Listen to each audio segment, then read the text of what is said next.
جس کا جب وزن کیا جائے گا، اگر اخلاص کے ساتھ تم نے قربانی کی ہے تو یقیناً قیامت والے دن یہ تمہارے کام آئے گا، پل صراط کے اوپر سواری ہوگا۔ اور سب سے بڑی بات یہ ہے کہ بندے کا جو عمل رب کی رضا کے لیے ہوتا ہے تو اللہ اس عمل کو قبول فرما لیتا ہے۔ باقی یہ رہ گیا کہ کروڑوں کا جو ہے وہ جانور لینا، پھر اس کو جو ہے وہ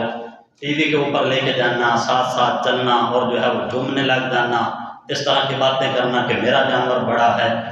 تو یہ دکھلاوا جو ہے اس کی کوئی اوقات نہیں ہے اللہ کی بارگاہ میں۔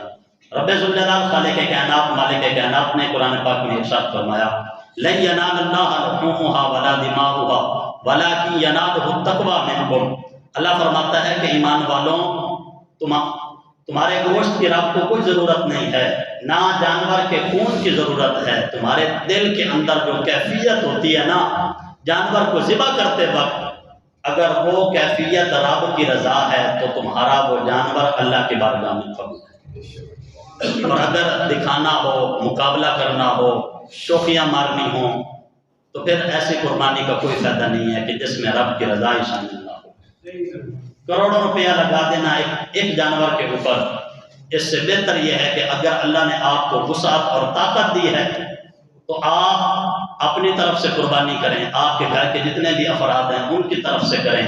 ماں باپ کی طرف سے کریں، اور پھر امام الانبیاء نبی پاک صلی اللہ تعالی علیہ وآلہ وسلم کی طرف سے قربانی کریں۔ بہتر نہیں ہے کہ بندہ ایک جانور کروڑوں کا جو ہے وہ لے کر ذبح کرے اور اس میں جو ہے وہ دکھلاوا بھی ہو، اس سے بہتر یہ ہے کہ بندہ ان پیسوں کے بہت زیادہ جانور خریدے، اپنی طرف سے بھی، اپنے ماں باپ کی طرف سے، اپنی اولاد کی طرف سے، اور سب سے بڑھ کر رسول اللہ صلی اللہ علیہ وآلہ وسلم کی ذات کی طرف سے قربانی کرے تاکہ اللہ تبارک و تعالی کثرت کے ساتھ اجر عطا فرمائے۔ جس بندے کے پاس وسعت ہو تو اس کو چاہیے کہ وہ اللہ کے حبیب